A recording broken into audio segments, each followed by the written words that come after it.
Hello, football family. Welcome into Huddle It Up Films. Another Wednesday night, live, 9 o'clock p.m. Eastern. If anybody's watching, they want to join live, it's Wednesday nights, 9 Eastern, every Wednesday night. So I've really enjoyed the support that we've gotten on the channel, especially recently. It's highlight season. It's a new, fresh blood, and the Ravens flock here with the new coaches and roster turning over. So exciting times. I appreciate everybody's support. Today was a 3-for-1 day in the highlights. We had shorter videos, so I decided just to release 3 of them in one day, Dev. It was Ajabo, Keandre Jackson, Keon Martin. So I went back and reviewed the special teams highlights and everything to make a full videos of those guys. And the interview that I had with James, the session I had with James on Monday was awesome. Like one of my favorite videos of the year, talking about Jesse Minter. I think maybe tonight, Dev, we can talk about some of that stuff as we go over the free agents, what we saw in the Super Bowl from the Mike McDonald defense. And joining me, of course, Russell Street Report. James is, I guess, colleague. I guess we could call you a colleague over there at Russell Street Report. Call him Debonair Dev Panchwal. I don't know if Dev likes the name, but I just stick with it, Dev. I'm good with it. I like it. Okay. Yeah, we're good. We're good. Good to see you. Yeah, James is a colleague. I think he's still doing cross work with Russell Street Report, and then he maintains content on, I think it's Red Star. But beyond that, we're friends. I don't know if he, when he came here to visit, he came to New York at one point, and we hung out, and I dropped him off at Newark Airport, and I almost killed him on the way there. So he'll probably tell you about that one. Almost went into the median. And but he's too nice to probably bring that up now. So knowing him, I still got to check you. I still have to check that out though. That's check it out, man. Tomorrow, proud of it. Yeah, tomorrow I'm going to do that because James is a wealth of knowledge. It's just insane. Like his depth of knowledge is second to none, I think. I love it because we think similarly, because we look at the game from analyzing the players. So yep. When I talk to like Coach DC and Coach Evans, and I get a different perspective. And then when I talk with like Engraven and Ryan from the Flock Rundown, I get a different perspective. Alec and you, of course, but like with James, he has gone to the scouting academy, and we look for the same type of thing. So I was in my element, man. I really enjoyed talking with him. Just a good guy too, really good guy. I would say he's my second favorite Jo. Yeah, no, he's a fantastic person, and I think he took over Battle Plans at one point. That was I think it was about 3 seasons ago, and then we ended up doing a weekly we similar to this, like we did a YouTube podcast recording, and we had audio. We did a shorter breakdown of those pieces. So we could spend the entire hour on James. On James, yeah. He's a great guy, but also to your point, I think the community, I think they know his stuff, but I implore people to check out his material. I know this is his time of year, but even the things that he brought up in regards to the coaching, and I know I'm going to check it out, so I don't want to. I'm sure some of this is covered, but like the things he brought up, the connections he made about the coaching staff, and his guesses as far as who he's the one that wanted Minter all along, and so I think it's just kind of again incredible, very impressive analyst for our community. He is, dude. He is. It's amazing that he's all the way over there in the UK, and that too. You can speak the same language as somebody. It's pretty cool. Just hardcore Ravens fan. So Ashley. First one in, Ashley Royalty. It's great to see you, Ashley. Thank you for all you do. Enjoy your tweets. Thank you, Ashley. It's great seeing you. Jim 20 Eyes. Hey, Jason. Hey, Dev. Shout out from Ashley to you too, Dev. And Chris, of course, with the work hubby and the Dev. Hello, work wifey. That is very nice to see you. Zaratniak is present but unable to type currently. That's okay, JZ. We gotcha. Jason was the one who suggested I talk with James, so that was really cool. And yeah, he commented in the video. Hey, Jason and Dev from the Hev VP. Dario. Dario, yo, what is up, man? It's great seeing you. Good evening, everyone. Good evening to you, Dario. Jim 20 guys, yeah, outstanding show with James. It was. I would suggest you guys to watch it because we basically talk about how the players we would look for under Harbaugh are going to be slightly different than the players we can bring in under Mentor. What does Mentor, his defense, and his coaching staff tell us about the type of players we bring in? So I thought that it was very informative. And James and I were on the same page for the most part. So that was great. Yeah, and Chris waited all week for a Work Hubby show. I appreciate that. Hopefully I'm looking good, Chris. Hopefully I'm representing the family well.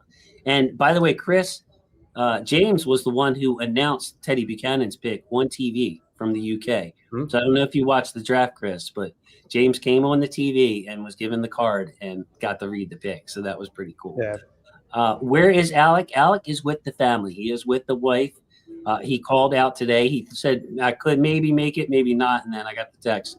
So no Alec right now. Heather, are you guys feeling good about the coaching staff? Dev, take it away, man. I'll follow up on that. Yeah, I'm honestly thrilled. It's easy to, well, we've talked about this before, right? We have not, like, we were not as close to the last coaching hiring, staff hirings when they got Harbaugh. So it's a different day and age. It's not like we were keeping such close tabs, or at least I wasn't, on all those different moves. But it's giving me a vibe that I haven't had at any point as a Ravens fan, analyst, observer, whatever you want to call it, right? Like, it's just, I think they really are achieving exactly what I had hoped prior to Harbaugh being let go, in terms of leveling up the tactical X's and O's on one end, and then on the other, Minter's leaned into, again, the concept of creativity, innovation, pushing the boundaries. I think he wants those coaches that can rival the Rams. We saw what Seattle just did in the Super Bowl. Like, that's who you're chasing, and I think they've got a lot. Again, on paper, they have young minds in the room who I think are going to be unafraid to challenge the norms, and I think that's what Minter is trying to build. Just kind of reading between the lines.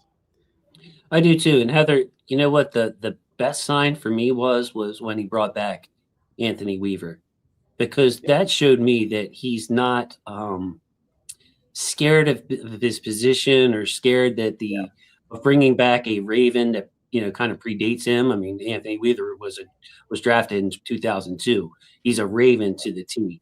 The fact that Minter identified Anthony Weaver and was not threatened by Anthony Weaver is like, look, this man wants to coach the defense for the Ravens.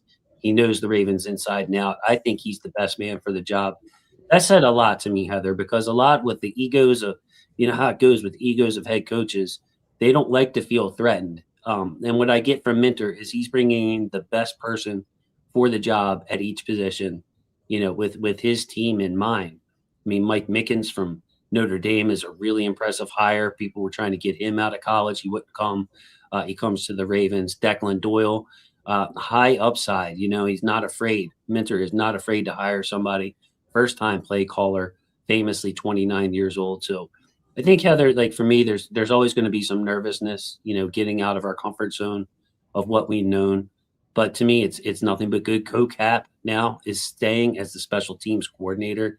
Glad to see that. Like, I have a hard time believing, Dev, that Anthony Levine doesn't know his special teams and hasn't been following it, and has some ideas to bring with this group and can rally the troops, because special teams is a lot about Dev, getting guys who don't feel like they want to play offense, they want to play defense, they don't really want to play special teams. Getting those guys to buy in.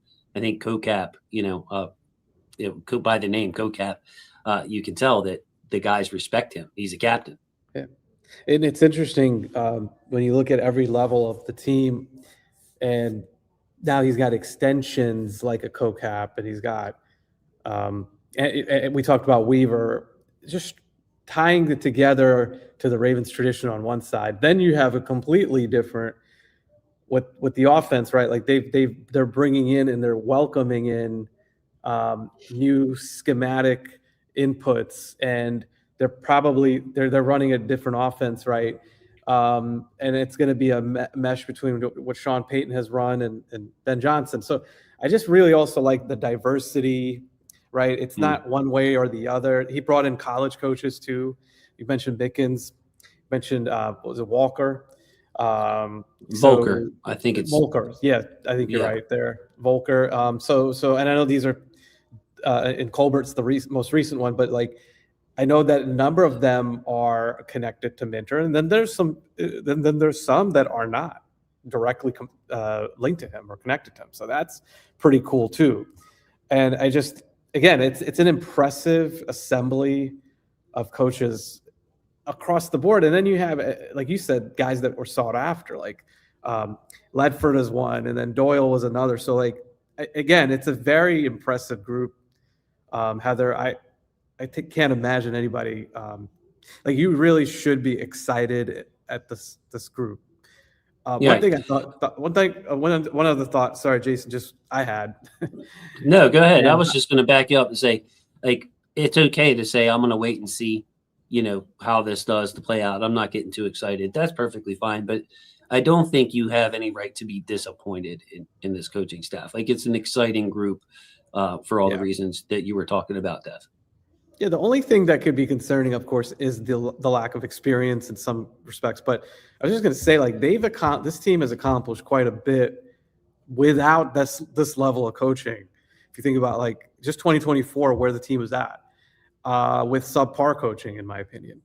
So just think about it that way too. This can probably only go up. Exactly. I'm excited to see what this coaching staff does. 6 months member. Thank you so much. And Chris was a member for 5 months. Sorry, Chris. Got to learn how to read over here. Heather also threw in a super chat. Thanks so much. Just saying happy early Valentine's Day to my football brothers. Thank you, sis. Appreciate that so much. Hope you get treated for Valentine's Day, Heather. Valentine's Day plans, Valentine's Day stories. This is the 11th of February. So I guess this weekend's when the magic happens, Steph. If you want to call it that. Magic. Don't want to go into any of the implications of what that means, but yeah, I figured I was. You got any plans with the missus? No, our famous plan is to stay away from other people. When we were younger, we would go out for Valentine's Day and do this and do that, but it's always just so crowded. So we enjoy not being in that madness of people. So that's just my style. And yeah, I did put you on the spot there. I was with the magic happen quote. I was trying to get you. I think the magic is just observing our 3-year-old, see what he thinks, because he's at that age where he knows everything. He's totally aware of what it is, but then he asked the other day. He goes, "What does Valentine's Day mean?" And then my wife was like, and she was like, And I was like, okay, let me take a stab at answering this. And I thought I did a good job. I said it's about love, not presents, because he's been on a presents kick. So gotcha. So you didn't need Tyler Huntley to come in and explain it. Not this time. I do need Huntley's number though. Just when two people love each other, isn't that what he said?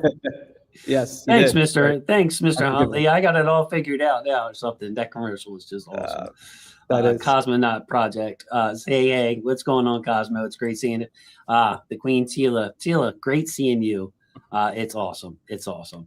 And yeah, put Alec on punishment, no call outs. I give him the business, Chris. So I sure will give it to him this time for not being here. Justin, awesome. Hey, new picture for Justin. What's up, Jason? If Ravens have both Mike Macdonald and Jesse Minter in their coaching staff, I can see us win multiple Super Bowls with dominant defensive minds right now. Congratulations, Mike Macdonald. Yeah, congratulations to Mike on the Super Bowl and the Super Bowl win. And it is tough time for Ravens fans because you see a coach that you love move on and then 2 years later win the Super Bowl. But congrats to Mike Macdonald and his family. And, Jesse Minter, much in the same mold of Mike Macdonald stylistically, and something that James mentioned yesterday, and I talked with him about and tried to look for it on film. is the freedom. And you sent me a video that we're going to talk about this, the freedom to make your pass rushers right. So that's something, Justin, that we're going to get to in a little bit. Yeah. Okay. I just want to make sure I don't miss anybody. People are saying, oh, there's Romy Rome. Hi, Rome. It's good seeing you. Hello, football family. Hello, Rome. Love you for joining. It's great to see you. And Taurus. What's up, Taurus? Don't let them give you a hard time, buddy. You hold your own in there. Okay. All right, awesome. So, Dev, Seahawks win the Super Bowl. And this came up on my timeline, so I had to bring it up, Dev. I didn't tell you I made this graphic. Beautiful. My bad, bro, but you're more than prepared to handle this one. This is Ray Lewis just talking about how the Super Bowl went. When the Giants had the ball, the Ravens, of course, only allowed 7 points, and those 7 points came on a kick return. And, of course, the Ravens returned the next kickoff, Jermaine Lewis, for a touchdown. That was my moment in the Super Bowl, Dev, that I'll never forget. I was with my brother who's passed away and my dad. And that was the part where the entire Vietnam Veterans Hall went crazy. I watched the entire season with my dad and my little brother there because we were like old enough to drink, you know what I mean? So just sitting there with the vets watching that whole season. And but yeah, the Giants punt, interception, punt, interception, interception, punt, interception, punt, end of game. So Dev, that's like I didn't count them up, but what was that, like 15 possessions they had? Like in a normal game, you get like 9 possessions, maybe 10 possessions. But our offense was so bad, and of course we're pick sixing it and intercepting it, that the Ravens defense, not only did they not allow a point, but basically like a game and a half's worth of possessions for the other team. The greatest defense of all time that we saw in Super Bowl 35 after the 2000 season. So 2001, so it's the 25th anniversary, Dev, of that night. What do you remember? Were you even old enough to drive? Was I? Yeah, no, I was driving. I was 17 at the time. Yeah. Senior in high school. I was at my parents' place. I remember watching the game from there.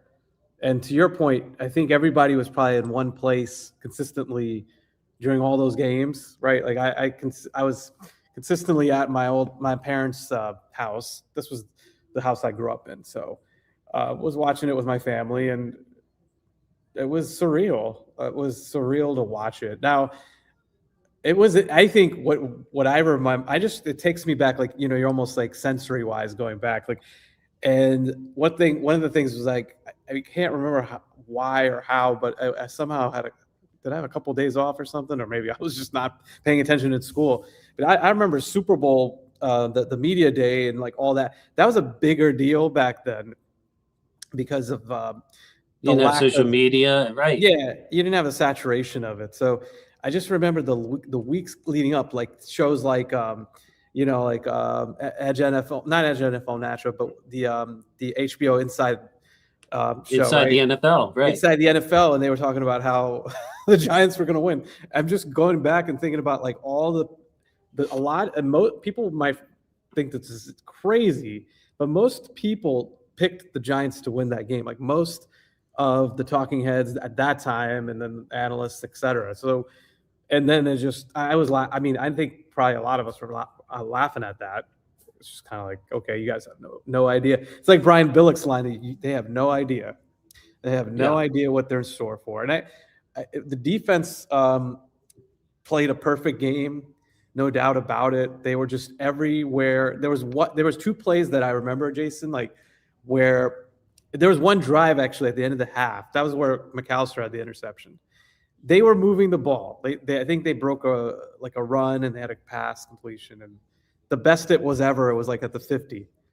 That was the pinnacle of the Giants doing anything on offense in this game. It's just insane to think about it even now. And I give Seattle all the credit in the world because they dominated New England. But this is still, to me, like next level.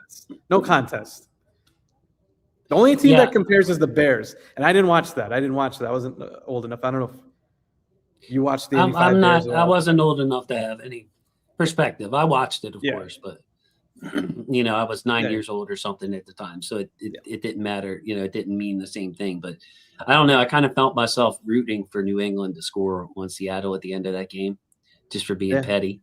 Like I didn't want them to shut out. You know what I mean? Because Yeah. I'll be like, I'm already getting my tweets ready, bro. That 7 points wasn't even on defense. It was a kick return. But yeah, so New England took care of that for us. Thank you, New England.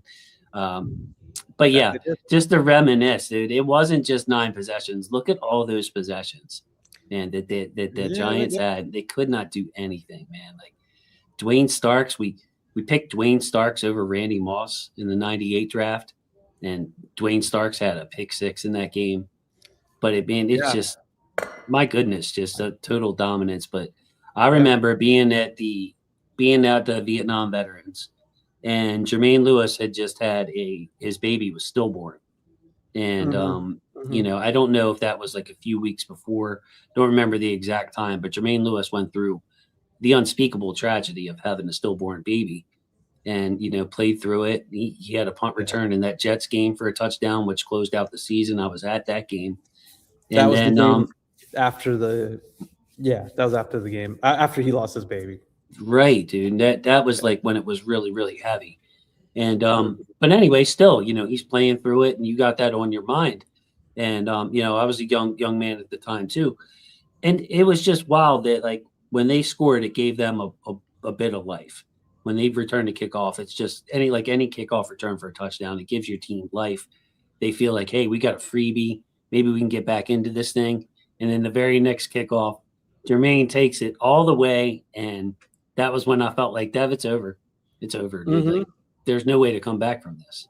Yeah, it was remarkable to think about what they needed to do just to make you feel like there was no chance this team had to come back. Actually, and I've listened to the Athletic Football Show podcast, and they said 12-0. Seattle was up 12-0, and they gave the same vibes of like once they got the 12th point, there was no coming back. And that's rare in this day and age defensively, but yeah, this was one for the books. I mean, just the dominance. And I tell you what, like Ray was so incredible in that game as well. That also, because if you think about it, the Giants, what they did do well, I'll give them credit for this. They were smart to say, you know what, we are not going to run the ball on these guys. So let's just take our chances to throw the ball. I mean, like at that rate, they spread it out. They had the right idea, I thought. They just couldn't get it done. I mean, they couldn't get it done. That wasn't going to happen. But like Ray's greatness in pass coverage and being everywhere and just reading Kerry Collins if you look back if you look at the NFL films now, it's like there's footage of him just kind of watching Kerry and then moving where Kerry's moving. And it was surreal to even in coverage what he did, and tipped 5 balls, I think, in that game or something to that effect. And one of them it was crazy. Yeah, it was crazy. Yeah, man. It's just any Super Bowl and a defensive Super Bowl. Defense is kind of back. Wanted to bring up this from Torres, dude. He just put in his order. He said he needs that purple. Bro, thank you. Thank you so much for ordering. I haven't had to order since like the initial run, so that's great, dude. Torres, do you know where to find me? If you want to send me a picture of you and your swag, that would be awesome. Or wear it on your stream, man. I'd like to see it. And then Chris is, of course, giving him a hard time. Torres is late, Dev. You know, Chris already has her beanie. She's already worn it. She's on it. And she don't even like hats, Dev. She's just doing it for the football family. Oh boy, that's awesome. Dedication. Yeah, Chris is awesome, dude. You need a Chris in your life, for real. Hey, and Josiah, Pierre Louis became a YouTube member. Thank you so much, Josiah, longtime supporter. It's great to see you. Thank you for the membership. And Josiah, I hope you enjoyed I saw you comment on the video. I hope you've been enjoying the videos. I always like hearing from you. But yeah, Josiah Pierre Louis, Haitian, not French, Dev. That's where the name comes from. Been a very long time supporter, man. So thank you so much, Josiah. Yeah, okay. Awesome, man. Yeah, and he said, I got you. All right, yeah. For real, dude. And Chris wore her hat when it snowed. So, Dev, I want to bring up the current roster. Now, this is going to be kind of hard to see for everybody, so I'm not going to leave it up for a while. But I wanted to show you, and I might put this one for my members and try to include you guys if you give me your email so you can see this and keep up with it. But the players coming back and like, look at the safeties, Dev. It's just Starks and Keandre Jackson coming back. Keandre Jackson didn't play on defense. So it's like, as much as it's going to drive people crazy when we get a safety, they're going to be like, oh boy, we got another safety. We kind of need one because Kyle Hamilton is down there. You can't see my my cursor, can you, Dev? No. So Kyle Hamilton, of course, is down there at the slot by the purple line. Got it. Yeah, just made this chart here. Look at the cornerback depth. Look at the offensive line depth. Like, there's nobody. Tyler Linderbaum, of course, is a free agent. Can you see this, Dev? Oh yeah, I can see. Can I see the visual, or can I see this depth chart? Can you read it? I can see it. Yeah, I can read it. Anything stick out to you, that you wanted to comment on before I go to the list of free agents? Yeah, it's looking rough, to your point. It's looking pretty rough. I think, but it gets back to a big job before you get to the free agents, I guess. Internal audit is kind of what I think of this, right? What do you already have in the building? I'm pretty sure that's what Eric DeCosta is talking to Minter about, right now. And where can they develop some of these players? What do they identify, right? I think that's always something that, a lot of the time we look at this depth chart and we think to ourselves, man, there's some players deep on the depth chart that are not even worth looking at and discussing. But in the building, I can promise you they've got their eyes on some of these guys. Like Bullock's a good example, right? Like, I think he's got some ability. In the preseason, he showed some things. I wouldn't be surprised if I don't think he'll start, but I wouldn't be surprised if he's someone they like and they think he could step up. I brought up Martin in a piece that I wrote, just went out today. Keon Martin. I think he's got a real shot to be the type of player that could fit in Minter's defense. Just a couple initial thoughts before we get into the actual free agents, though. Wanted to say what's up to my guy, ISO. ISO looking good as always, man. Like it, a little intimidating there, ISO. Not messing around. Hey, love you, brother. Love you, man. Thanks for checking in. And Afia. Yeah, I see, Teddy's name in red is hurting the feelings of the fans that love Teddy Buchanan. And I totally understand that. Jay-Z, Zaratniak, love the James episode, Minter McDonald, Super Bowl loading.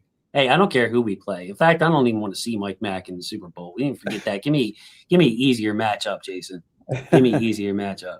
I think he's on to something. I was going to look at the FanDuel odds on that Super Bowl pick. It's a good one. The Ravens Seahawks matchup. Yeah, man. I'm looking forward to Minter getting his hands on this. What James and I were discussing, Dev, is Jesse Minter likes to play lighter personnel. So we're going to play with 5 DBs a lot. It's going to be a lot of nickel defense. Even when the other team brings out a blocking tight end or maybe even a fullback, we're not going to match that with this over heavy personnel and give up the numbers in the pass game. We're going to say, look, Kyle Hamilton is our nickel back. He is one of the most destructive players, great against the run. We got Roquan Smith. We got some bad boys up front. We can stop your run game and still have 5 DBs out on the field. But the point that James made, and I think this is a good one, is Jesse Minter is a heavy zone defense guy. So it's less about having a cornerback who runs a 4-2 something or a 4-3, like a Nate Wiggins, who can run around and cover anybody. It's more about zone defense, being smart, and you have to be able to come up and hit people. You've got to be able to come up and support in the run game. So to me, that bodes well for a guy like TJ Tampa, who's a big physical press corner. We got a chance to see what he can do. He made himself a highlight tape on my channel. He earned it himself by having enough positive reps. And it doesn't spell good for a guy, I would think, like Billy Okone, who's an undersized, skinny type cornerback who runs fast.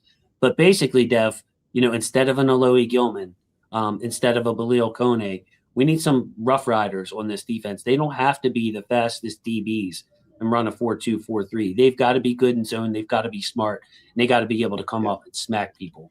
And that was one of the things that stuck out from my conversations with James the other day. I think that's on the money. For sure, when you talk about what is the answer to handling a team, being able to stop the run, but still being too high. And still, I know you're a good soul, bro. I can tell. I was just messing with you, bro. I like to mess around. Go ahead, Dev. That was it, though. Like it's remaining, like you guys have talked about, right? Remaining too high. You're still in nickel or dime, and the answer is Kyle Hamilton, and that's a phenomenal answer to playing the run, but it does require everybody to play the run. Like you said, outside too. I mean, the corner's got to come up and hit, and the edge guys have to be able to win and set the edge. So I think it's just a collective mentality, mindset. I mean, look, Jesse's been able to do that in LA last 2 seasons. He's been able to get that group to buy in.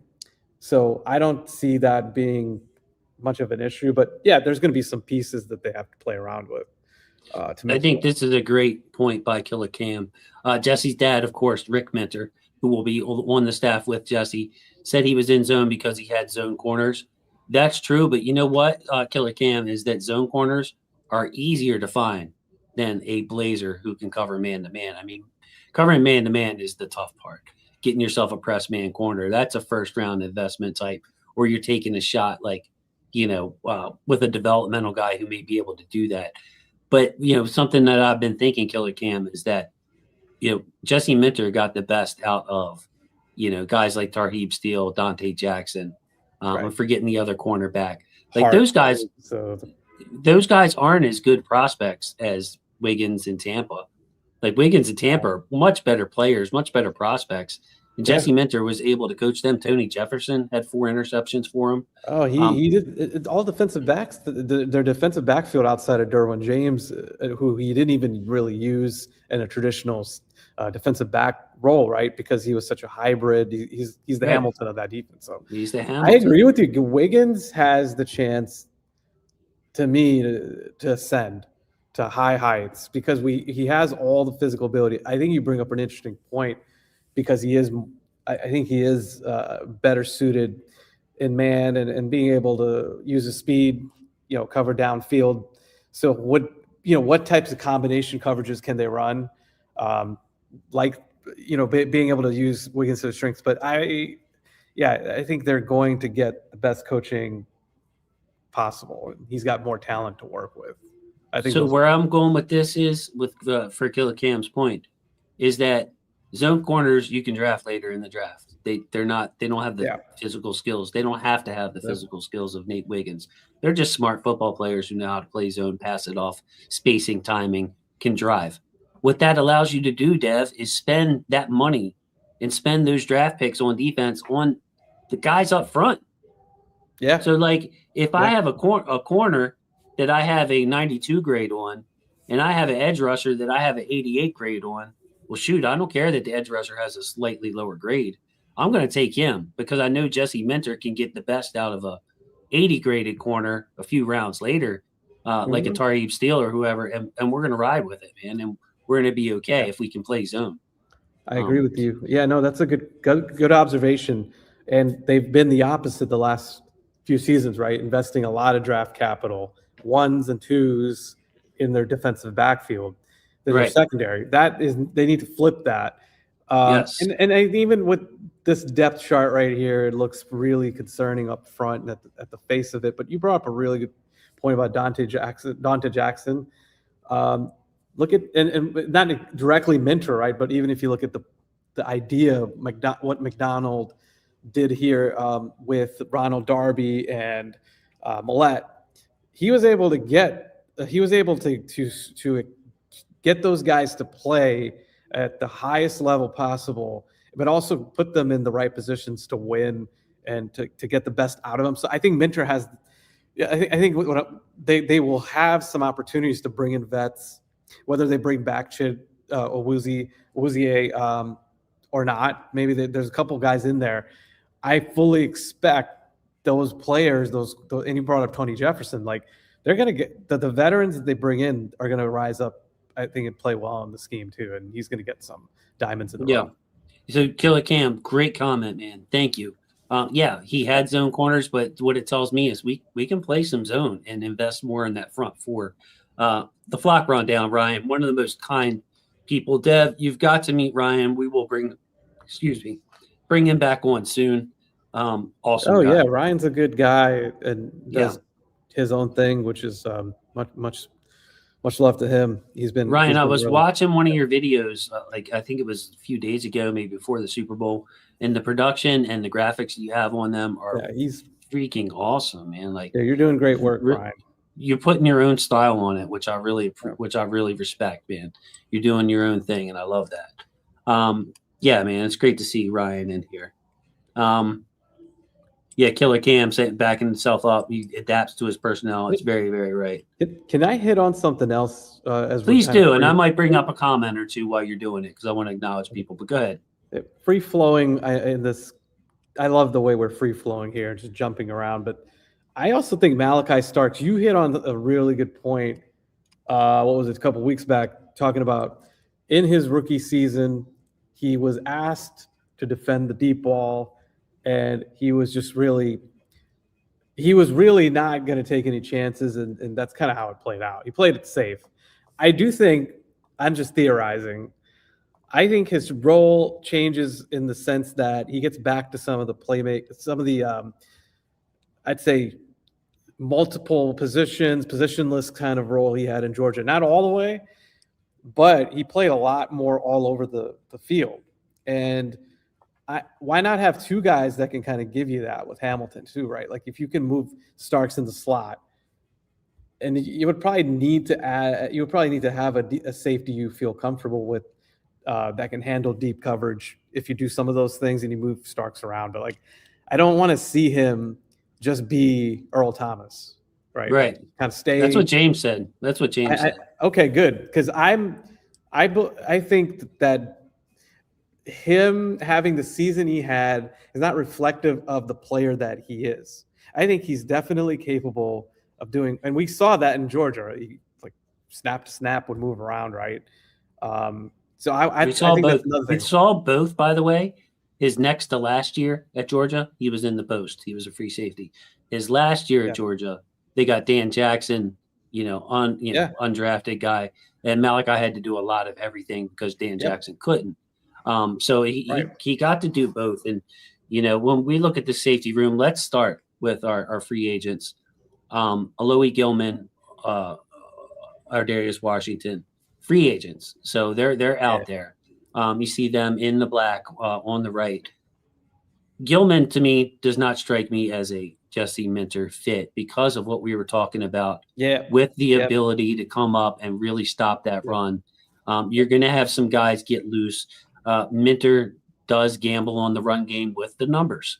You're going to be outnumbered. He does it with organization and anticipation. Alohi Gilman anticipates really well, really high football IQ. That shows in his highlights. He's all over it.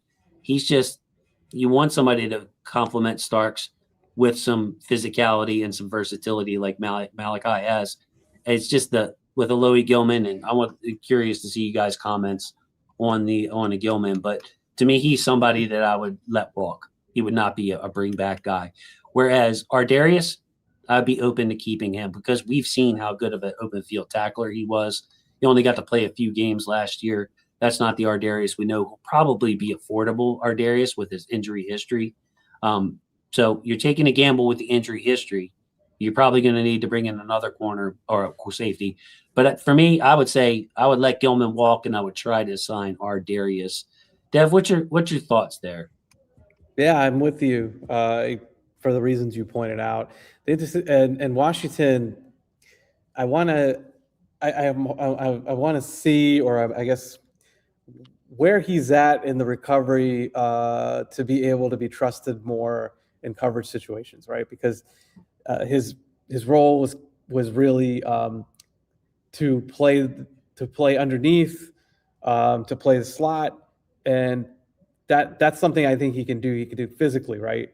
Now, if you were to take Stark's role and change it, and he is being used more all over the field. Can Washington do some of the deep coverage stuff too? I don't know. Just thinking about it, but even if it doesn't get to that point, at bare minimum, having him as depth and using him in a role in packages, I like it a lot. I think, and to your point, he's coming off of the injury, so I think he would be affordable. I think, and he strikes me as he could play like a Tony Jefferson-esque role with his makeup. He's not as big. He's not as big as Jefferson, but just the element of having somebody who can come down, who's not afraid to put they're not afraid to throw their body around physically and get after it. And he actually still did some of that even last season at the end of the year. So I think that that still popped for him. It's just the lateral movement and those things, coverage ability downfield. Can he do that? And that remains to be seen. Right. I think they don't trust Ardarius on the back end because of his height. That's fair.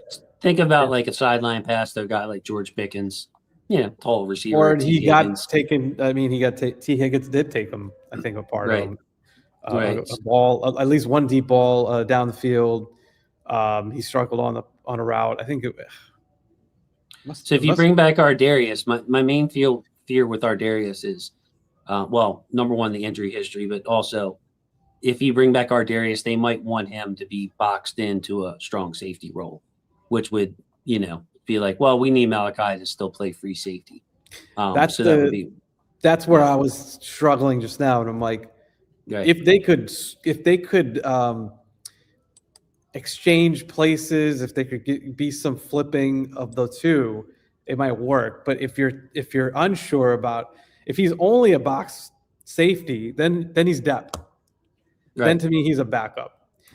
And maybe you get him back and he could be affordable, but you still need another dimension. Either way, you probably have to draft someone who can give you some coverage ability on the back end. Okay, so let's talk about the one big free agent that the Ravens have. And it's kind of a, by the way, sad statement on our development ability. We used to have to make tough decisions with 3 or 4 guys up for top of market contracts. And man, we can't keep Judon, or we can't keep this guy. We can't keep that guy. We got too many good free agents. Well, this year there's only one top of the market free agent, and that would be Tyler Linderbaum. Maybe likely gets close, but he doesn't have. Wait, hold on. Like, you don't think number 77 is going to get a top of the market contract? I don't know. Maybe 77, like Mike M. I think the Giants are going to just wants to resign him. Yeah, the Giants are going to give him a lot of money. That's a day one. I'm putting it down right now. It's a day one signing. Like he'll get that day one contract from them, and everybody's going to be like, "What?" But sorry, I didn't mean to interject. I'm kicking it to you on Tyler Linderbaum. I feel like I'm going against my own parameters. Like you asked me last year, it's like don't pay a center. You just don't pay a center. You got 5 men up front. You got 4 men rushing. Center does too much helping. Just get me a smart guy in there that won't F things up. He doesn't have to be a beast. Give me beast guards. Center you can scrimp on. But with Linderbaum being the only high-priced free agent, plus the fact that both guard spots are up, like total question marks, I feel like it would be a pretty wise idea to sign Linderbaum, go against my own standards and being like, look, this is the one case. Linderbaum is an excellent run blocker, top, like best I've ever seen in a Ravens uniform, like a Jason Kelce type, Dermontti Dawson type run blocking center. You keep that guy because you got question marks at both guards around him, and you don't have any other high-priced free agents to sign. So I have gone from like never extend a center, never sign a center, to sign Tyler Linderbaum. Yeah, I'm with that as well. I went back and forth a lot. I've been pretty much on that train in that desire for a while now, though, because when you look at the situation, You just said it. Like if you lose him, there's now not just filling his hole. You already have guard spots to fill, but yeah, I just think it's a risk. It's too big of a risk. And then when you look at the tackle spots, I mean, Rosengarten will be fine. He's going to be the right tackle for the foreseeable future. But Ronnie I think he could be gone after the season, and there's no guarantee that he'll even be a sure bet this year, right? He played decently. And he gave them, I think he gave them their money's worth for the most part. Like towards the end of the season, he had some rough outings, but he was fine. But where I'm going with this is you also need a linchpin on that line, the veteran linchpin for the foreseeable future.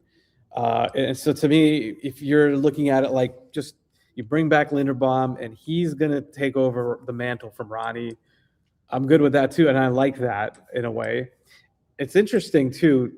There's been a discussion that I followed on Twitter about the importance of center.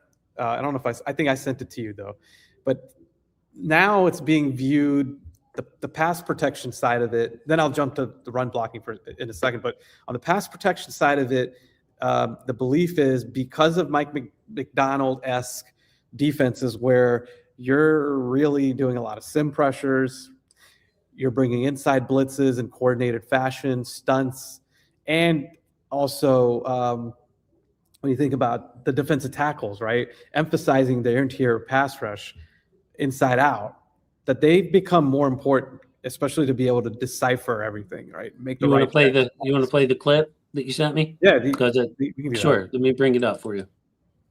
Protections right now, to me, the defenses have a huge advantage. Protection rules are busted right now. And there's a couple teams that are doing some stuff that's helping it out. They use different offensive stuff like cadence, late motion. Of course, the Rams are on top of a lot of stuff, but Ben Johnson and the Bears, another team. But I do think that more defenses have the advantage on passing downs just because they're breaking protection rules. Like the protection beaters, like we saw tonight. Again, watch those first 2 third downs. The running back can't be right on those plays. He, no matter what, is wrong, and there's going to be an automatic free runner unless the offensive line slides into it. And that takes advanced play and advanced coaching. And there's only a few guys that can do that. Every offensive line coach that can do that gets paid a lot of money and gets picked up right away. It's very, very hard. And that's where the next frontier is to me, is that has to be a step. We want to talk about zone runs and all this stuff and 13 personnel and play action shot plays. It's like protections. Protections is where the next frontier is and where the advantages come. And we've seen that, Dev, being able to protect with 5, being able to rush with 4. That's something that I think in this coaching staff, the Ravens have made a conscious effort to do. He's talking about offensive line coaches that are able to communicate like that. They don't stick around long. They aren't jobless. Dwayne Ledford was not jobless for very long. Yeah. The Ravens snatched him up. And then the similarity between Mike Macdonald's front and Jesse Minter's front, where they let their guys kind of call the pass rush in real time. So they'll see the sleds be like, Dev, you see them slide protection over here? Me and you are going to do this now to expose that. Mm-hmm. So allowing their pass rushers freedom to wait and watch where the offensive line is sliding their protection. Watch the offensive line call out the mic. Watch the offensive line account for what we're showing over here. And then me and you as pass rushers on the other side could be like, bro, that's just stunned. They're not going to be able to handle it. Right. Yeah, it's diabolical. It's diabolical. And we have that influence with Jesse Minter. And as far as calling out the protections, Dwayne Ledford. But yeah, that's kind of like you talk about having a smart center is kind of a must for that. Yeah. And I'll just give a little background. Maybe you know this, but Mike Tice's son. So he would know because Mike Tice is the great offensive line coach. He coached with Brian Billick actually in Minnesota with one of the best offensive lines ever.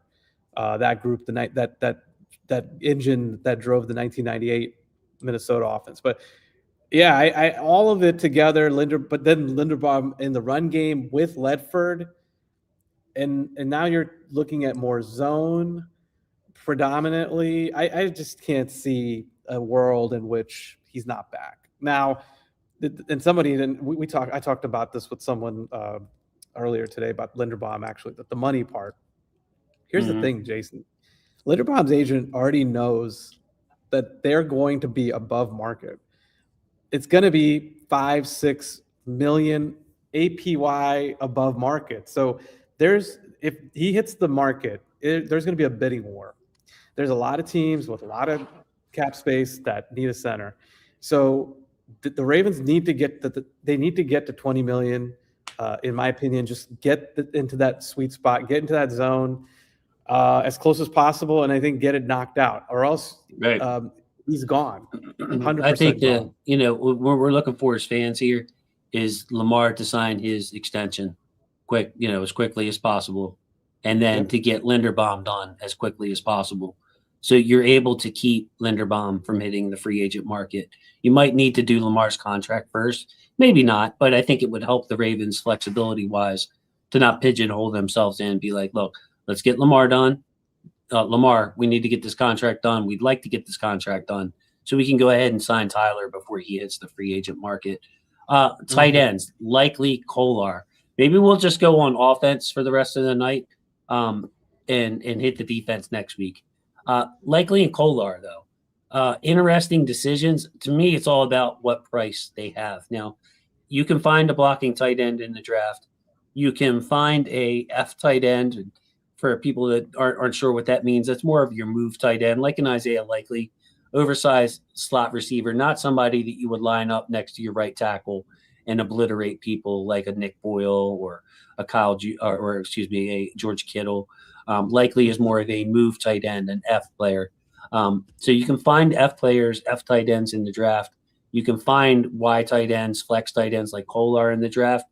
I would like to bring them both back. I'm not sure if that's practical. To me, it would just be about price.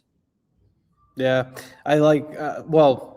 I prefer Kolar more than Likely right now, because Kolar, to me, despite being capable of doing move stuff and is a good, he came out of college as a good receiver. He's really developed into a very good on the line, inline blocker as well.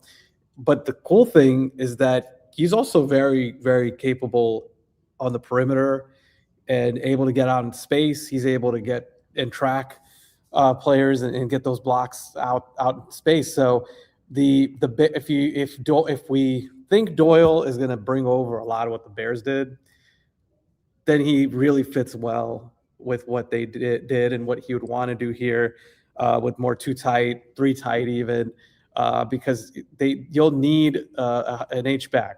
You'll need somebody that's going to line up in the backfield at times, give different looks, and in space come at you from different blocking angles, right? And that's all the stuff Ledford. So the combination of the two, Ledford on one hand, Doyle on the other hand, I just see that as such a good fit for Kolar. The problem is he's going to be valued pretty highly, and I've said this many times. People love the Ravens players. They do. They'll pay them more money every time out. They are highly sought after and valued. So that does concern me a bit, because if you're relying on the draft to address tight end, you have Andrews back, but I think that's a bit of a problem if Doyle's trying to run multiple tight ends. So I don't know what your thoughts are on that, but that gives me a little bit of discomfort, not having a known quantity, but beyond Andrews that can block, that can get out in space, can also give you some things in the passing game. Yeah. It's a big question mark to me, and part of it has to do with the new offensive coordinator, the new coaching staff. I would think that, I would think that if anything, you would keep Kolar. Jay-Z said that Likely will probably price himself out, and I could see that. I looked at Kolar's expected contract on Sport Track, and it was $4 million, and I don't believe that's true. I don't either. I think Kolar's more likely to make 8, maybe 8. $8 million. Is that what you said? I think 8 million. I think Likely was asking. I think the report was, or the buzz was that it was 15 million or whatever it was earlier in the off season, like before the season started. That's obviously gone down, and get rid of Mark. Yeah, Can't believe we paid him that much. Yeah. I also want to say real quick, hello to Tanya Pinkerton. First time seeing you. Welcome in, Tanya. I hope you become part of the family and chat with us every Wednesday night. You can make it. And also, Man Zhang, member for 5 months, a little bit of a country traveler. I called her a world traveler, and then the ladies gave her a hard time saying that she don't go overseas. But she was traveling Utah. I've seen her in different places, but love you so much, Zhang. Thanks for all your support. Really appreciate you. And thanks for following me on Twitter. I found you. Followed you back. It's just it's beautiful. I love all the support that you guys give. But yeah, dude, they said Kolar was only going to make $4 million. I don't see him signing a contract worth $4 million a year. I think he's more like $8 million, like a Josh Oliver type. And then likely, I'm kind of with you, Dev, like 14, 15 million, because people have seen likely make big plays in big games at the most crucial of times. Like I feel like likely is going to get paid. We should have just instead of paying Mark, we should have just given likely that 15, 16 million and let him be the pseudo receiver. Like I don't care if his official title is tight end. Likely is like a number 2 type option in the pass game, like your number 2 receiver. So but we went with Mark. Well, they went with Mark. They have Mark. Mark is good. I think he'll still be good. But yeah, you need your tight ends to block. That's the big thing is you can't likely, yes, he can block enough. So that's aside from the point. But I just can't go into a full reliance with the draft pick. I know it's a good draft for tight end, which is fine for a third tight end, and then you have a developmental tight end. And then you just maybe cut your losses with Andrews the following year. I just don't, because I think they do have an out on that contract. It was big, right? It was like next year will give us a little bit of pain to get rid of it, but we can do it. And for the third year is just pretty much fluff. So, yeah. So that's the good thing, and he's obviously still one of Lamar's most trusted targets, and he can win in the red zone, and he'll give you some good snaps. You hope he kind of takes the Zach Ertz route at Washington. I think he's 35 Ertz, but he's still playing at a pretty high level. He gets his red zone touches and stuff. Yeah, he sneaks in there, man. He still gets it done. So the other people on this list are interesting. Nobody that I think you have to keep. I would like to see Tyler Huntley back. That would be my guy. Yeah, get Tyler Huntley. He's done enough. Let him be Lamar's backup. I mean, shoot, man. I don't know if Tyler would have a market to where somebody would want to pay him as a bridge quarterback or a fallback option, but like, man, Tyler Huntley sure did come in clutch for this team, dude. He deserves that money, man. Yeah, and it would be totally understandable if he went that route. Somebody gave him that job. They said he plays that. Who was the New England Brissett? The Brissett role. We want you to start. I think he's even going to be the starter this year for Arizona, but. I hope. What about Atlanta with they got Michael Penix injured again? Yeah. Maybe they bring in they want Tyler Huntley to, right? Yeah, exactly. He's capable of steadying the ship. If you got a Bijan Robinson type, that's a good call. Like they already have pieces in place. But part of me hopes that when he went through the experiences that he did, bouncing around, maybe he wants to stay where he's at, and he obviously feels good about the Ravens. So I hope they can work something out. They were willing to spend the money on Cooper Rush last year. Like, I don't know. And by the way, when I looked at Cooper Rush's contract, it's going to hurt us. We're going to actually, our cap is going to go down. Our cap space is going to go down when we cut him. We're not getting anything out of it. It's more dead money than money saved. I got to say hello to Zhang. Just a beautiful person inside and out, even though they're giving her a tough time in the chat. Do not read that, Dev. And don't let your boy read what they're saying in the chat. She is listening while cleaning her kitchen know the Seahawks just did their Super Bowl parade, but I am pumped and ready for next season. LFG from Zhang with the steam nose and the purple heart. Me too, Zhang. Me too, Zhang. Just pumped up. You look at this list of free agents, and yeah, there's people that I want back, but we also have some cap space, Dev, and we're going to be able to fill this roster out. They have cap space even without the Lamar extension right now, right?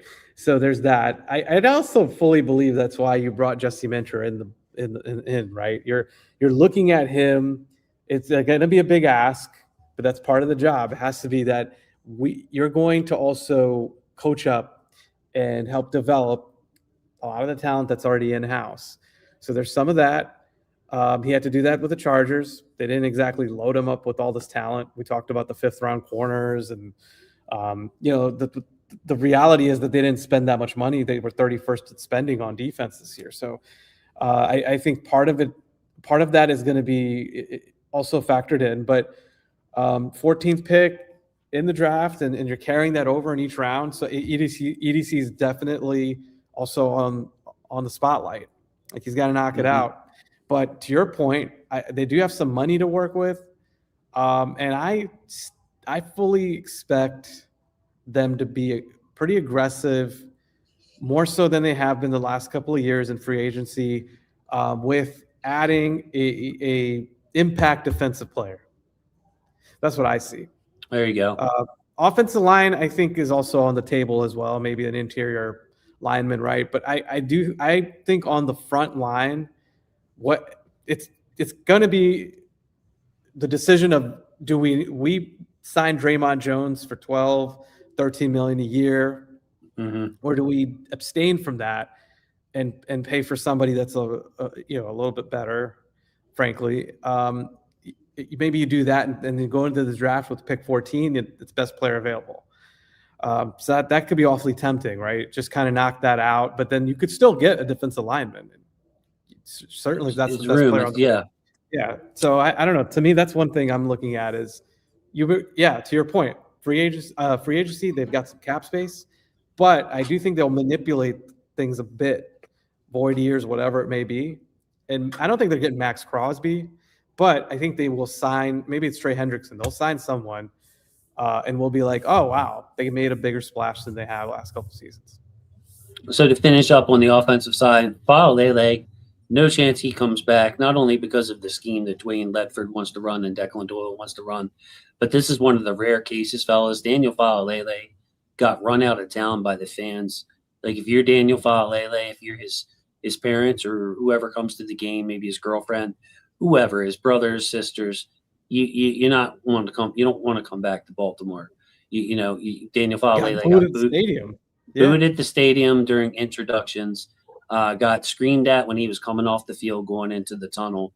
So, if you're Daniel Faalele and they offered you a contract to come back to Baltimore, you're probably not coming back to Baltimore. No, that's a good point. So he's going no matter what, in my opinion. The fans forced Faalele out. And, I blame John Harbaugh for that, for running the man out there when all of us could see that, he wasn't getting the job done. Ben Cleveland, much like Faalele, is not really a scheme fit for Dwayne Ledford. He's probably gone. And then Joseph Noteboom, Dev, got passed up by Carson Vincent on the depth chart. They were activating Vincent over Noteboom. Noteboom had kind of a disastrous game and a half, I think it was. I think he played against the Rams and the Texans. It was somewhere around the bye week, before the bye week, when Noteboom got his shot, and he was not very good at all. Yeah, he was awful. Those bottom three guys, Dev, I think are you don't need a long analysis on this, but I think the bottom three guys, those offensive linemen are out of here. Yeah, you said it. I don't think there's anything else to cover there. And it'll be interesting to see what direction they go with the line, because Emory Jones, this isn't a free agent thing. Going back to the list he had, I like him. I think he's got talent. I think he does fit. I think he can fit into the scheme better. The movement stuff, can he get out in space? I don't know all the way about all those things, but the pass pro, the I don't know, however many snaps he played, like 15 snaps, whatever it was. Like I thought he looked competent. Like he did a good job with looking for work. He did a good job with his technique and his assignments. So I was just shocked that, well, maybe I shouldn't be shocked given the affinity for the guards that they had, but like he should have continued to get reps, if not even to start. Right. And to me, that was a waste of developmental opportunity. So I really would like to see Ledford. I'll trust Ledford's judgment, Doyle's judgment, right? If they decide, hey, he's not cut out to start, that's fine. I think he'll get competition no matter what. But besides him, yeah, really curious to see what type of they're going to get. More athletic up front and the interior. Maybe that opens up an opportunity for Bullock as well. Like it's going to be very interesting to see what direction they go in. Yeah, it really is. It really is. I think I'm going to do a video this spring, of all of Emory Jones's snaps and maybe break them up into like run blocking and pass protection. Excuse me. So you can watch all his pass protecting blocks in a row and kind of get a feel as a scout for where he is. But I thought Emory Jones was definitely better than Voorhees and Faalele. I mean, granted, it's a small sample size, but Emory Jones has some physical skills. And even when he was beat Dev or in a bad position, he had that core strength to be able to really turn a rep around and hold his own. Whereas like Faalele and Voorhees were on the ground a ton. Mm-hmm. So you can't have that. So the one that really gets me, Pat Ricard, we had a full conversation on this last week. Will they use a fullback? Will they won't? You could make the argument that, okay, why don't we keep Likely and Ricard? Why don't we instead of keeping Kolar at $7-8 million, let's pay Pat $4 million and just splurge on Likely and not have a need at receiver. We'll have a big receiving target that Likely loves, or that Lamar loves in Isaiah Likely. But Pat Ricard can play some inline. He just doesn't give you that downfield threat, which is why he's not going to cost a lot of money. Ricard's a tough one for me, Dev. Yeah, it's a tough one. He goes in and what he's in there for. To me, that gets back to the philosophy from the coordinator Doyle, and like, does he want versatility enough with those blockers, tight ends, hybrid, like in those schemes, right? Like in the personnel groupings, not the scheme, but like right. And because I think we covered it last week, like Ricard is not a fullback guy, bro. He's not a fullback guy. Yeah, he's not. He plays tight ends for a reason, because he wants the versatility. He wants the option to complete a pass, right? Like, so I don't think you're going to ever get that with Pat. It's unfortunate. It's just not even like a Juice, right? Like when we look at Kyle Juszczyk, he's capable of being able to go out on routes, and he had to do that when Kittle went down in the playoffs. They didn't miss a beat because he could do that, but Pat just can't. And he's an anvil more than anything else. So I do think his time will be up. Like, I would be very surprised if he's back. Really? That's unfortunately. That's my opinion. I think this is going to go more in the direction of tight end and receiver, because I also think you're going to see some level of a commitment to 3 receiver looks too, which is interesting for DeAndre Hopkins possibly being back, and I think Walker. I liked when those guys were in the lineup actually when they had to play for Bateman, but not to say I don't like Bateman. That's a whole nother probably show's worth of discussion, but that's where I'm at. I don't see a path for Project Pat. I really don't. I'm looking at Jim's comment about the guy from Army, Lucas Scott. He is on our future reserves list, James. Okay.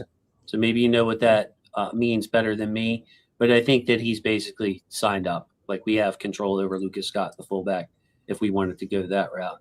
But yeah, I don't know. Like, I see Leopard. It's a lot of single back. It's a lot of single back action, man. Like, but then, this video that I just made got a lot of play, Dev. It's Lamar under center. And man, Lamar crushed it under center. I think they only had 82 attempts. And I think he's the most efficient quarterback in the league under center.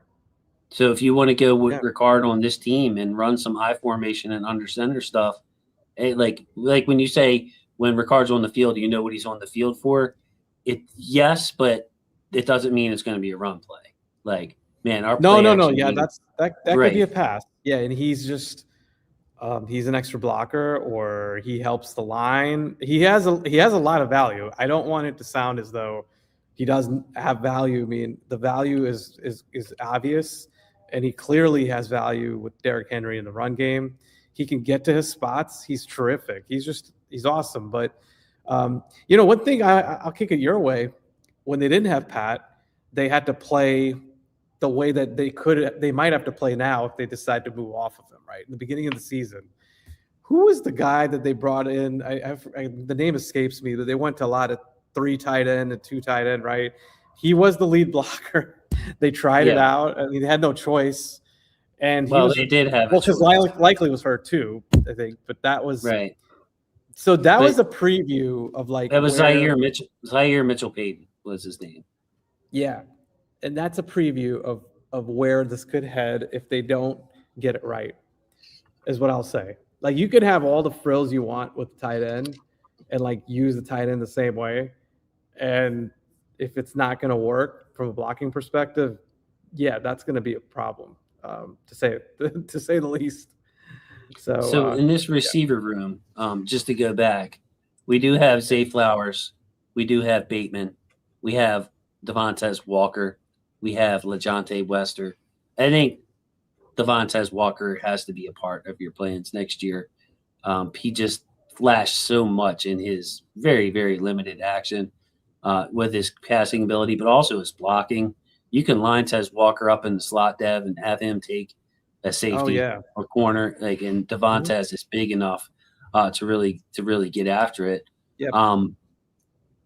That kind of like activating Devontae Walker over Tylan Wallace at the end of last year makes me think that Tylan's time with this team is over, and that Tylan's going to go on and have like a Chris Moore type career where he's with maybe 1 or 2 more teams, but Tylan Wallace is in the league for another like 5 years, 6 years as special teamer and receiver. I could see that for him. He's got value. I think the injuries, he just never got to that point he was at in college because of the injuries. He's just not able to give you a ton of value beyond just a few reps as a receiver, and just, able to do, like you said, Chris Moore wise, like he can come in as your 4th receiver. Tez Walker, to your point, man, he was laying guys out. He was really good in the blocking games. I think he fits very well. The only thing I don't know about is his horizontal game, right? Like, so there's a lot of horizontal stuff that they're going to be running with the receivers, crossers, overs, things like that. And his game, I don't think 100% lends to that. That being said, that maybe he's going to develop his route running a bit, and like they brought in Kerry Colbert, who's he was known for that in his career, but. I'd like a lot of other things that he brings to the table. His explosion is undeniable. His vertical speed. He made big plays. His hands were better than I thought. I mean, he had his share of times where he dropped the ball, but I don't think a lot of those were just long, deep balls are hard to catch, and you're going to have a failure rate. So he had his failure rate, but I like him a lot. That I do expect to add another receiver to the mix, but. I'm in favor of him getting more opportunities. I'm also kind of still in favor of DeAndre Hopkins getting another look and bringing him back, just because he's a personal favorite of mine. But maybe there's too many mouths to feed at that point. And I don't know. Yeah. To me, I would say either you move on from Bateman. Maybe he's an attractable trade prospect to somebody, and maybe Bateman's just fed up with the Ravens. Maybe you trade him, and then you have Zay and Devontae Walker. Then you could bring back like a Hopkins or a Wallace and still draft somebody. Like, I don't think you want to fill out this entire receiver room before the draft, because if the best player at 14 is a receiver, you want to be able to take him. Yeah, you know what I mean? So that's a decent possibility. I do, and that could be a draft day determination too. They could conceivably they could get the receiver and trade Bateman on day 2 Okay. or day 3, right? Like that could be in the cards. I am so torn on Bateman because I think he could really do well in this offense, which we don't know 100% just yet, right? Like, but you're just kind of putting some things together. His ability to win off the line, quick routes, slants, things of that nature. Can he do that? Is it new life for him? I think that's a possibility. But yeah, I mean, there's so many things here to chew on. But maybe it does come down to, hey, the phone lines are open. I know Dallas was very close on Bateman, right? Wasn't it last year, supposedly? Right. Like they wanted him. Maybe they revisit that. I love Bateman. He's probably, Jason, for me, he's one of my favorite draft picks in the DeCosta era. Really? Okay. So, yeah, he's a guy that when You'll they get along were good with Ashley, by the way. Ashley loves her Bateman. okay. Yeah, to me, I thought he was going to be a star. Keenan Allen was my comp, and it's been a tough road. I'll admit that. So we do have a comment here from Rainmaker. What do you guys think about Mike Evans? I mean, I love Mike Evans. I don't know what he costs. I don't know if he would come here, but we need, in my opinion, a big receiver like Mike Evans. And maybe Devontae Walker is that guy, turns into that guy. But, like, yeah, I would sign up for Mike Evans in a heartbeat if he would come here. You imagine Mike Evans, Zay Flowers, and Bateman, or Devontae Walker. It would give you some serious depth. Yeah, there's no way I would say no to Mike Evans. He would fit the lineage of the guys they've brought in at this point in their careers. And yeah, he's the ultimate 50-50 guy, contested ball guy. He would do all that for you. Love it. So, Dev, yeah, I'm saying Hopkins or Wallace, they both can't stay because you already have 4 receivers. You got Wester, and then Bateman, Tez Walker, and Zay. So you can't go into the draft with 6 receivers. It just wouldn't make sense to pay one, a minimum, and then not really even need them if you have to draft a receiver in the first or second round. So yeah, I would think Wallace is gone, and I would think DeAndre Hopkins. Maybe that's the kind of thing where teams wait till after the draft to sign him. So not really sure, but that's kind of where I stand with those guys. So, I think DeAndre can still play at a pretty high level. So then it comes down to the Evans idea is interesting, but if you want to go in the cheap and you want to give yourself and you want to have room to operate in the draft, right? You're saying first round, second round type of receiver, that might not be a bad idea to have. And then you have Bateman trade on the table. Right. Just a thought, but Wallace is gone. Yeah, Wallace is gone, and the snaps were going to Walker anyway, and that's the way it should be. And I think Wester is very intriguing to me as well because again, if you're just looking at the makeup of receivers that Kerry Colbert has worked with, Doyle had in Chicago, Denver too. There's guys that have that type of skill set. In terms of just, quick, shifty, right? Give you some, I think Wester's pretty explosive. Just something to think about. He could be a wild card. Yeah, that's a good one. So Dev, like Wester got open when he was like, there was a rep that fouled Lele Blue that would have been a touchdown to Wester. Just watching his routes, he didn't get a ton of them, but I mean, he's shifty as heck. I think he's, I think, people were probably down on Wester because of the punt returning. We didn't really saw during the season what we saw in the preseason, but Wester can shake and Wester can move. And in a horizontal type offense like this, man, like Wester can separate and give your quarterback an easy target. But like, yeah, I mean, I think my overall philosophy as we close it out here, Dev, is that I want to spend money on free agent. Okay, we bring back Linderbaum, but the money that I want to spend other than that, is a veteran edge rusher. Okay, right. And we'll look at the rest. So all you got right now is Mike Green, Tavius Robinson, and Adisa Isaac. So give me a veteran pass rusher there, so we don't have to reach in the draft, and then give me a veteran guard that you can pencil in next to Emory Jones. So if you add a veteran guard to this, a starting guard, and the starting edge rusher to this list, you can go into the draft, Dev, and really, okay, safety is going to be a need. Backup linebacker is going to be a need. We're going to need another corner. But basically, you can go into the draft kind of free.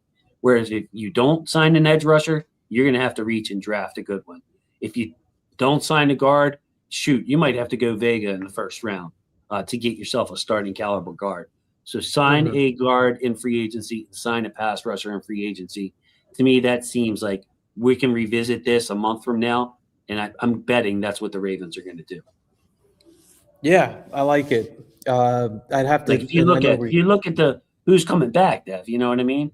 If you want to go into the draft free and go BPA, damn, you need a guard and you need an edge rusher right now. You need a guard for sure because Fale is gone. Ben Cleveland, we talked about, who never even factored into this.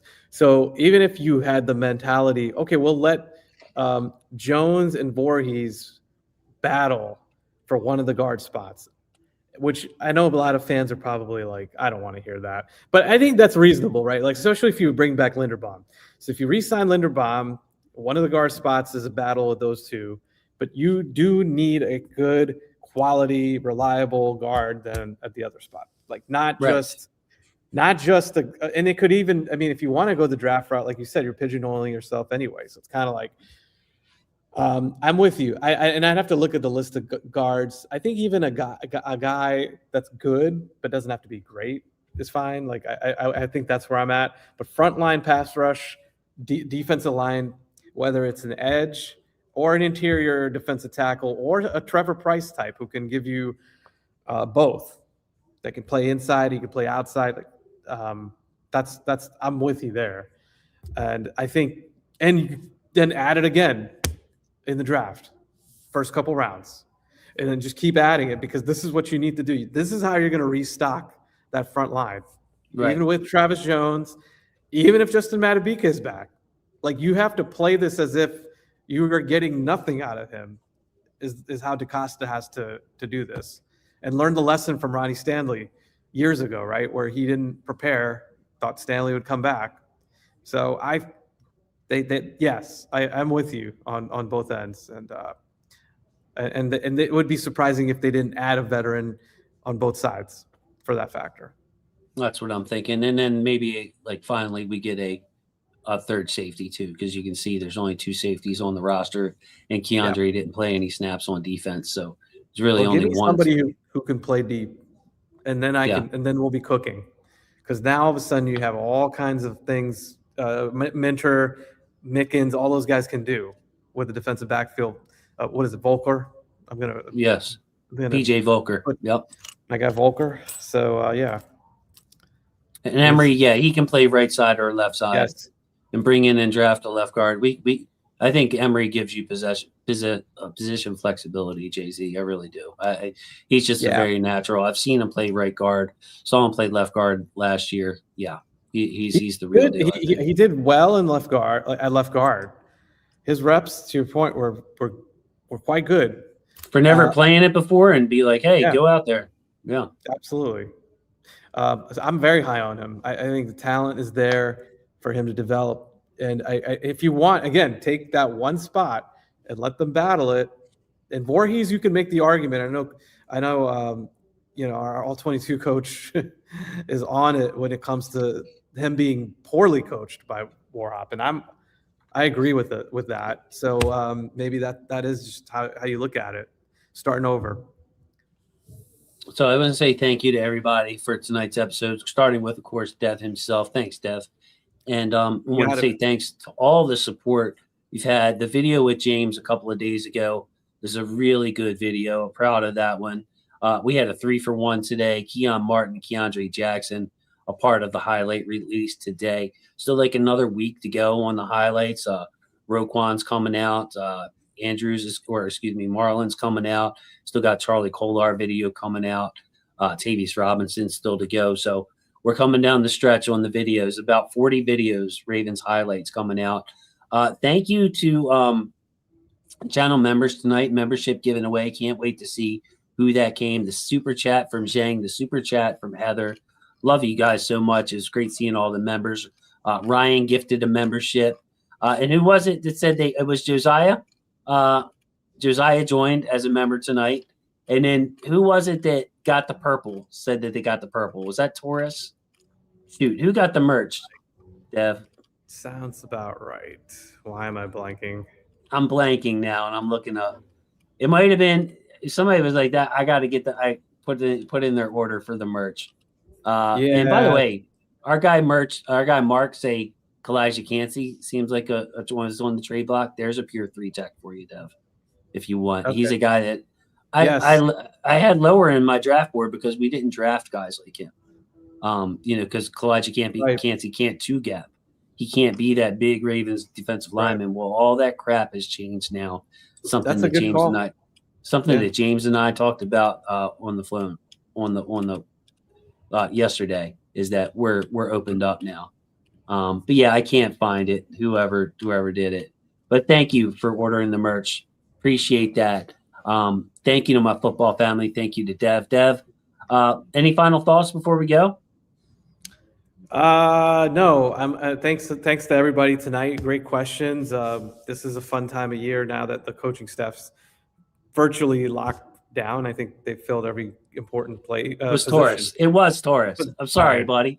I'm scrolling all the way up, and he's telling me at the bottom that it's him. I was looking it up too, and I couldn't find it. But exciting times, Jason. Just great to think about new. It's like coming up for air. Thinking about the personnel, the draft, player acquisitions, free agency, everything. Right? It's just great to be outside of. I think something that wasn't working, and I'm excited. Bro, I saw John Harbaugh on with different people. Cal Ripken's son. He was on with Preston and Jerry Coleman, and he also was on BAL radio. And just looking at him and listening to him, and I gotta say, Dev, like I'm kind of glad like it didn't make me like sorry that John was gone. Like, oh man, you know what I mean? Sure. It was kind of like, he's old and past his prime, and it's time for some new Ravens blood. That might sound cruel and that might sound harsh, and I appreciate Coach Harbaugh for everything he's done. But when I saw him come back and do his media tour today with Baltimore, I was like, you know what? Shoot, I'm glad we are where we are right now, Dev.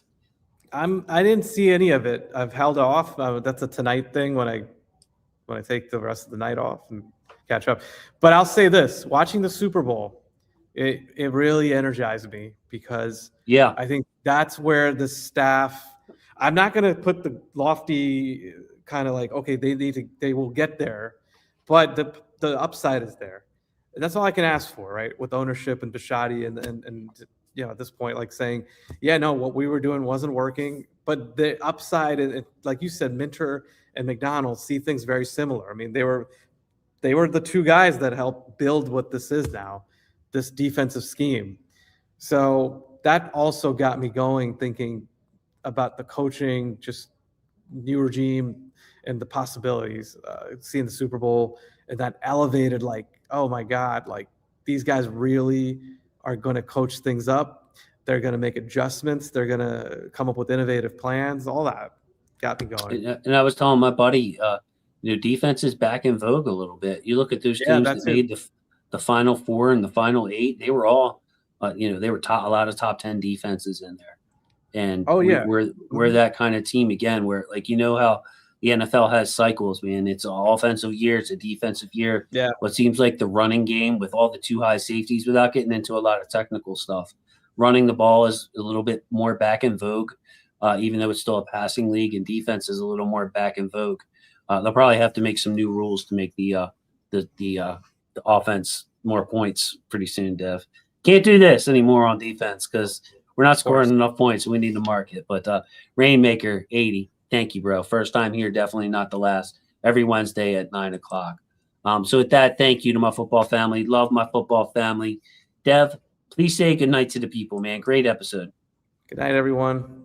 I agree. Great night, and enjoy it till next time.